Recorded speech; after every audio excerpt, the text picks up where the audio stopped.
さんこんにちは。建築博士の和田直子です。アシスタントのももです。今日は島根県松江市に来ています。菊竹清則が設計した3つの建物をご紹介したいと思います。今日はまず建物の外周から、回ってみたいと思います。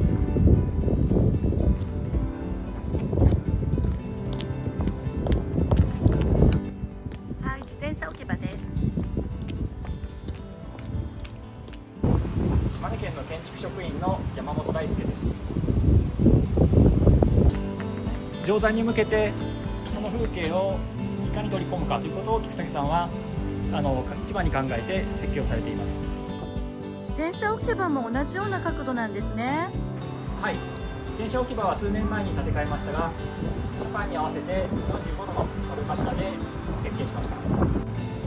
このスロープはとってもかっこいいですね。はい、これは2方向避難用につけられたスロープです。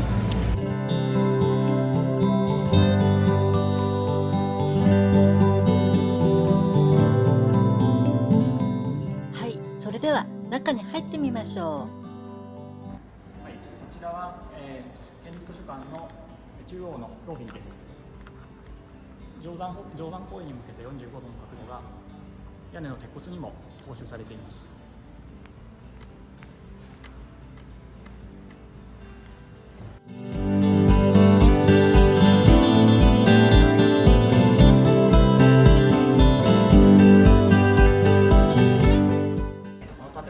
松江城の定山公園に向かって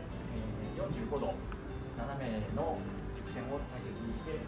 設計がされています。なので、構造体の壁柱も45度、それから天井の照明器具も45度、天井のスラブは、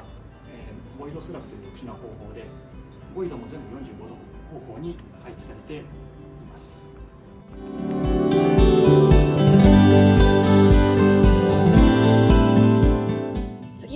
島根県立武道館です。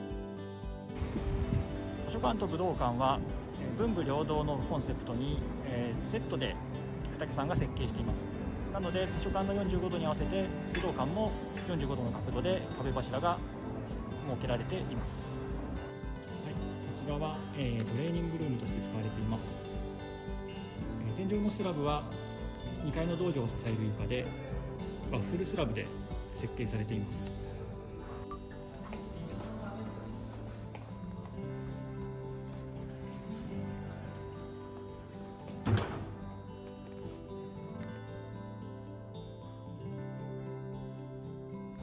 ここは、武道館の和室の会議室です。障子の桟が太くたくましくて、武道館らしいデザインになっていると思います。これは建物のオープンを記念して当時の島根県知事の田辺長右衛門さんが書かれた書です。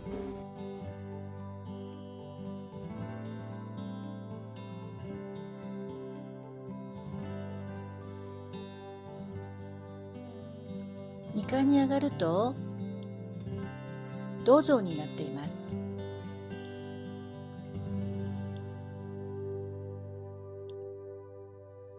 こちらが館内の案内図です。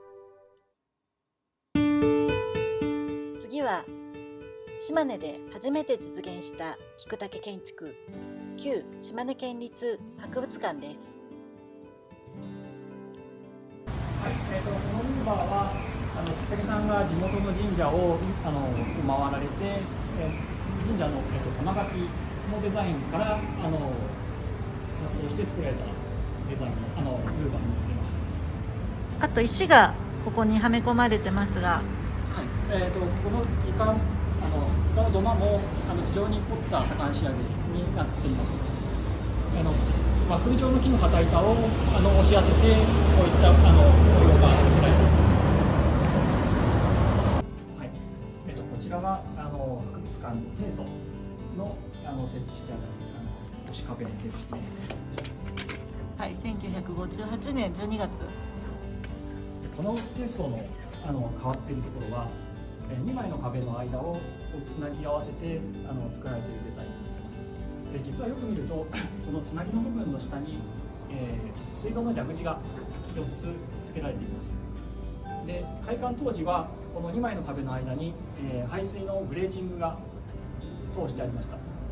当時はまだ舗装されている道が少なかったので、来館者の方にここで足を洗って中に入っていたという足洗い場も兼ねた、聞いたことないような低層だったことが実は分かっています。もともと、ここが松江城の三の丸の跡地なんですけれども、この建物が建つ前は校舎があって、そこの庭に昔松平家で殿様が籠に乗る時に本年が置いてで乗り降りされてたっていうのが、そういう石が庭石に使われてて、でそれを菊竹さんがぜひ一番いい方に使いたいということで、これが菊竹さんは、博物館が松江城の天守と向かい合って立つということを非常に重視されてまして、建物の中にも松江城の屋根瓦と同じ牛瓦のタイルを作って、壁に貼ってあります。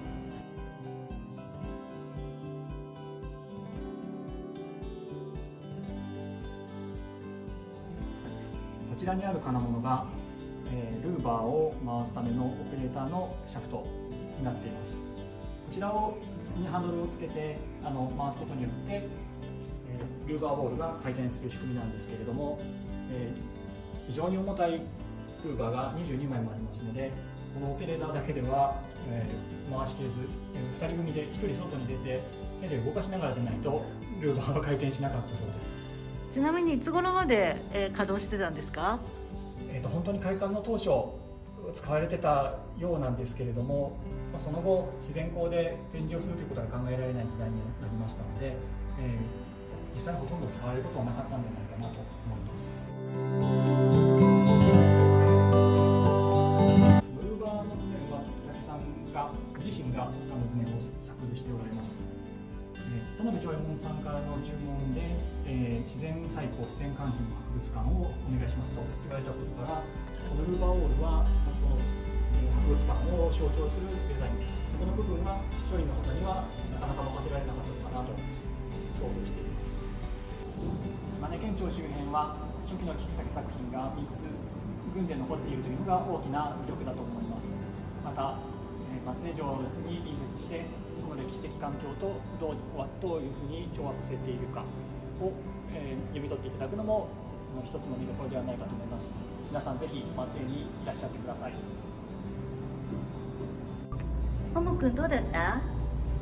足洗い場などが面白いと思いました。